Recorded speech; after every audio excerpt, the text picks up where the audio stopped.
Welcome back to ராணி சித்திர தையல். நான் வந்து இன்றைக்கி ஒரு ப்ளவுஸ் ஹேண்ட் எம்ப்ராய்டரி எப்படி போடுறது அப்படிங்கிறத பற்றி காமிக்கிறேன். இது வந்து அதுக்குள்ளான சாரீ. இது வந்து இது வந்து பார்டர், அங்கங்கே ஒரே ஒரு லைன், அப்புறம் கலர்ஸ் மட்டும் டிஃப்ரெண்ட்டாக கொடுத்துருக்காங்க. 3 கலர் வந்து இருக்குது. இங்கே ப்ளூ, அப்புறம் க்ரீன், அப்புறம் இது டார்க் க்ரீன், இது லைட் க்ரீன், அப்புறம் இது ப்ளூ, அப்புறம் திருப்பி அதே ரிப்பீட்டடாக வருது. சாரீ பார்த்திங்கன்னா க்ரீனும் ப்ளூவும் மிக்ஸ்டாகி ஒரு மாதிரி நல்ல ஒரு கலர். இதில் வந்து ஒரு குட்டி பார்டரும் கொடுத்துருக்காங்க. பார்க்கவே ரொம்ப அழகாக இருக்குது. சாரீ ஃபுல்லாக ப்ளைன் தான், முந்தி மட்டும் இந்த லைன் வந்து கொடுத்துருக்காங்க, அவ்வளோதான். இது வந்து இதுக்காக நான் வந்து கொஞ்சம் கிராண்டாக போடலாம் அப்படின்னு சொல்லி பிளான் பண்ணி வச்சுருக்கேன். நான் அந்த ப்ளவுஸை காமிக்கிறேன் பாருங்கள். இப்போ பார்த்தீங்க அப்படின்னா இது வந்து ப்ளவுஸு. இது வந்து கோல்டன் ப்ளவுஸு. இது வந்து இந்த சாரீக்கு காமிச்சா இல்லைங்களா, அந்த சாரீக்கு இது கொஞ்சம் பர்ஃபெக்டாக இருக்கும் அப்படின்னு சொல்லிட்டு இது எடுத்தது. ஏன்னா அதோட கோல்டன் இது ஜரி இது இருந்தது இல்லைங்களா, பார்டர், அதனால் அதுக்கு தகுந்த மாதிரி இது எடுத்திருக்கேன். ப்ளூவே போடலாம், ப்ளூ அதோட இதில் இருக்குது, ஆனால் கொஞ்சம் கான்ட்ராஸ்ட்டாக இருக்கட்டும்னு சொல்லிட்டு இது டிசைட் பண்ணி எடுத்திருக்கேன். அந்த சாரீக்கு தகுந்த மாதிரி இந்த இடத்துல வந்து ஒரு 2 லைன் ஜரி கொடுத்துருக்கேன். அப்புறம் அந்த ப்ளூ கலர் பார்த்தோம் இல்லைங்களா, அந்த ப்ளூ, அப்புறம் ஒரு செயின் கொடுத்துருக்கேன். அதுக்கப்புறமேட்டு ஒரு ஸ்டோன் இருக்குது இல்லைங்களா, ரன்னிங் ஸ்டோனும் அப்புறம் ரன்னிங் பாலும், அந்த கோல்டன் பாலும் இருக்குது இல்லையா, அதுவும் வச்சுருக்கு. இது வந்து சிம்பிளாக போட் நெக் வச்சுருக்கு. இந்த இடம் வந்து இந்த டிசைன் வந்து கொஞ்சம் டிஃப்ரெண்ட்டாக இருக்கட்டும் அப்படின்னு சொல்லிட்டு ஒரு மாதிரி இப்படி பார்த்தீங்க அப்படின்னா ரொம்ப அழகாக இருக்கும். ஒரு சைடு மட்டும் இது மாதிரி போட்டிருக்கேன். இந்த சைடு வந்து பார்த்தீங்க அப்படின்னா இப்படி ஒரு இந்த இதில் வந்து இந்த ஃப்ளார் வந்து இந்த ஸ்டோன் வந்து இப்படி, இது கோல்டன் பீட்ஸ் வந்து இதே மாதிரி கிடைக்கிது. அதை வாங்கி தைச்சிட்டு அதை சுற்றி வந்து குந்தன் ஸ்டோன், அதாவது இந்த கலரில் கோல்டன் கலரில் கிடைக்கிது, அந்த ஸ்டோன் வந்து இது இங்கே வச்சுருக்கேன். 5 இது வச்சுட்டு அதை சுற்றி செயின் ஸ்டிச் போட்டிருக்கேன். இது ஃபுல்லாகவே, இந்த சைடு ஃபுல்லாகவே அதே தான். இந்த இடம் என்ன பண்ணியிருக்கேன் அப்படின்னா, இது வந்து கழுத்தோட பக்கத்தில் இருக்கிற அந்த இந்த இடம் வந்து இதோட டிசைன் வந்து இந்த இடத்துல எண்ட் ஆகுது. அதனால் இந்த இடத்துல கொஞ்சம் அதையே கொஞ்சம் பெருசு பண்ணி போட்டிருக்கேன், அவ்வளோதான்.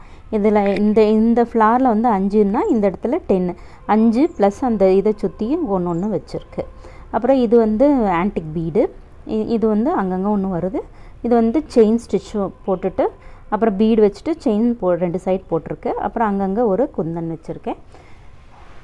ஃபுல் அண்ட் ஃபுல் கையிலேயே வரைஞ்சது தான். இது ஈஸி தான், இது வந்து கையில் அழகாக வரைஞ்சிடலாம். இது வந்து இதோட ஸ்லீவ், இது வந்து ஃப்ரண்ட்டுக்குள்ளது, ஃப்ரண்ட்டு நெக்குக்குள்ளது. இதோட ஸ்லீவ் வந்து இங்கே இருக்குது.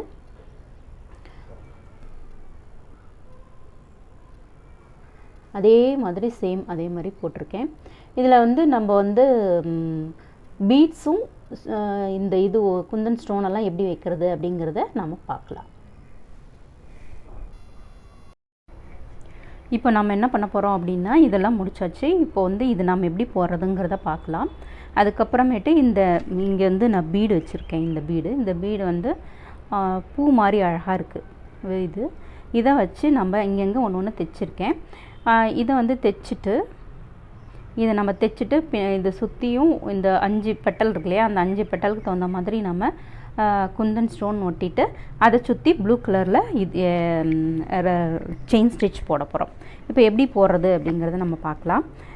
ஃபுல் அண்ட் ஃபுல் கையிலேயே ஹேண்ட் எம்ப்ராய்டரிங்கிறதுனால நான் கையிலேயே தான் ஃபுல்லாகவே போட்டிருக்கேன். இப்போ பார்த்தீங்க அப்படின்னா இந்த இதில் இங்கே வந்து ஹோல் இருக்குது.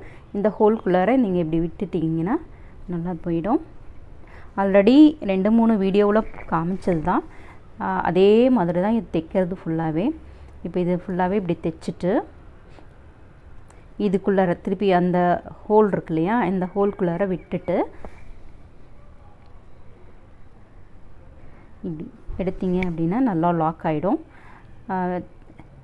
சேஃப்டிக்காக இன்னும் ஒரு ஸ்டிச் கூட நம்ம போடுறதுனா போட்டுக்கலாம். போட்டுட்டு இந்த ஹோல் இருக்கு இல்லையா, அந்த ஹோலில் விட்டுட்டு எடுத்துடலாம்.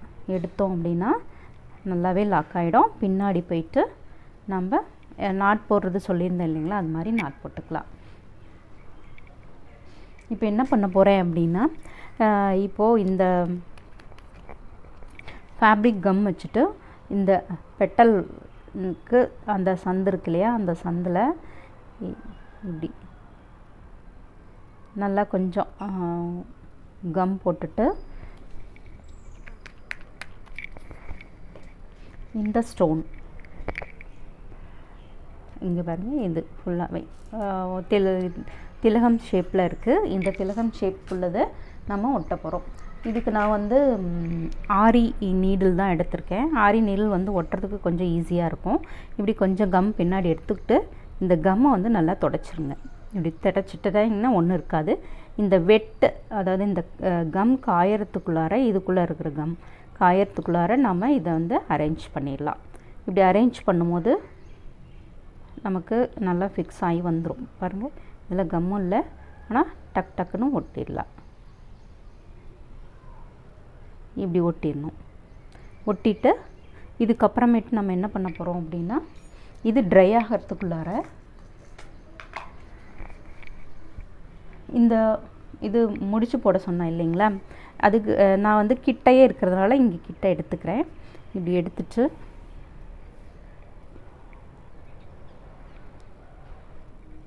பாருங்கள், இப்படி எடுத்துட்டு இந்த கலர், அதாவது காப்பர் கலர் இது எடுத்திருக்கேன். பாருங்கள், இது ஒரு மாதிரி ஆன்டிக் பீடு. இதை வந்து இதுக்குள்ளார இப்படி போட்டுக்கோங்க. இதுக்குள்ளார நல்லா கோத்துக்கிட்டிங்க அப்படின்னா ஒரு 3 இல்லைன்னா 4 கொத்துக்கலாம் போதும். அதை விட ஜாஸ்தியாக போட்டிங்கன்னா நல்லா இருக்காது. இப்படி கோத்துட்டு பாருங்கள், இப்படி கோத்துட்டு எந்த இடம் முடியுதோ அந்த இடத்துலேருந்து ஆரம்பித்த இடம் வரைக்கும் கொண்டாந்துடணும். கொண்டாந்துட்டு இந்த பீடு இருக்கு இல்லையா, இந்த பீடுக்குள்ளார விடணும். 2 எடுத்தால் ஈஸியாக இருக்கும். நான் ஒரு 4 எடுத்திருக்கேன்.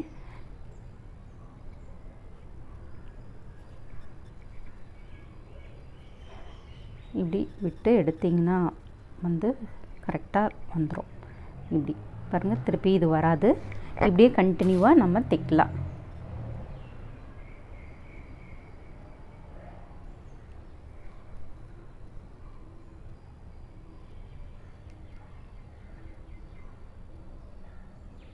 நாலு எடுத்திருக்கேன்.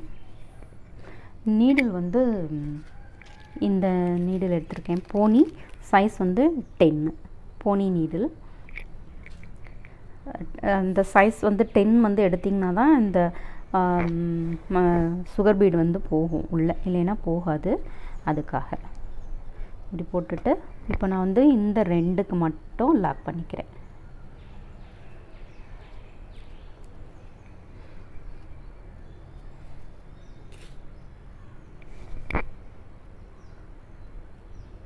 இந்த எப்படி தைக்கிறதுங்கிறதையும் நான் ஒரு வீடியோ போட்டிருக்கேன் இல்லைங்களா, அந்த வீடியோவில் போய் பார்த்திங்கன்னா உங்களுக்கு தெரியும். 4 கோத்துருக்கேன். இப்படி குட்டியாகவே எடுத்துக்கோங்க. ஃபஸ்ட்டு இது மட்டும் எண்டு வரைக்கும் போயிட்டு மற்றதெல்லாம் வந்து ஒரு கொஞ்சம் தூரம் எடுத்துட்டு இந்த 2 இதில் மட்டும் விட்டீங்க அப்படின்னா போதும்.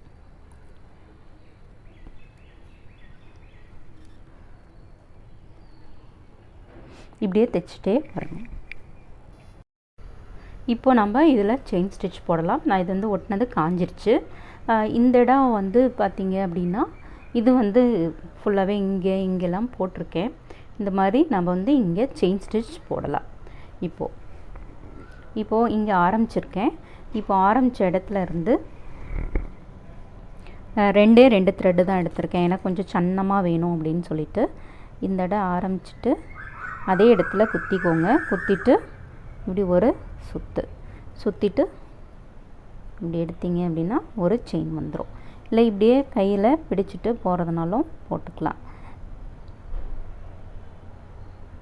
இது கொஞ்சம் தள்ளி இருக்குது, அதனால் நம்ம கண்டிப்பாக சுற்றணும். இப்படி வச்சுக்கோங்க. இப்படி சன்னமாக போடும்போது அழகாக வரும்.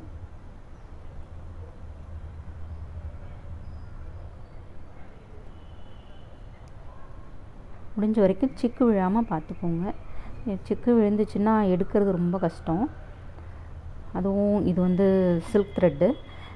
ஆங்கராக இருந்தால் கூட டக்குன்னு எடுத்துடலாம்.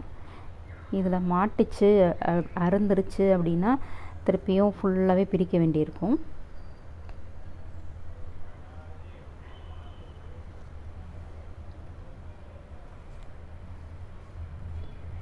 கொஞ்சமாக டர்ன் பண்ணிக்கோங்க. டர்ன் பண்ணிவிட்டு இந்த சைடு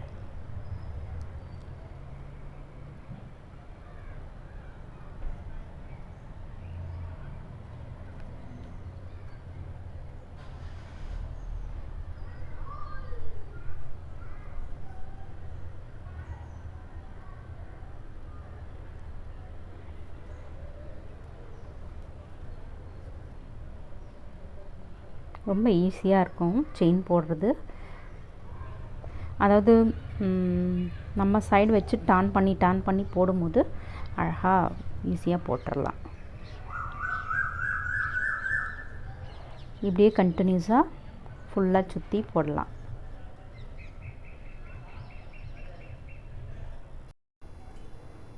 இப்போ இந்த சாரியோட ப்ளவுஸ் வந்து நான் தைச்சி முடித்து எடுத்துகிட்டு வந்திருக்கேன். பார்க்கவே ரொம்ப அழகாக இருக்கு இல்லையா? பாருங்கள், கை, அப்புறம் இந்த சைடு டிசைன், அப்புறம் இந்த சைடு பாருங்கள், பார்க்கவே நல்ல கிராண்ட் லுக்கில் சூப்பராக இருக்குது பாருங்கள்.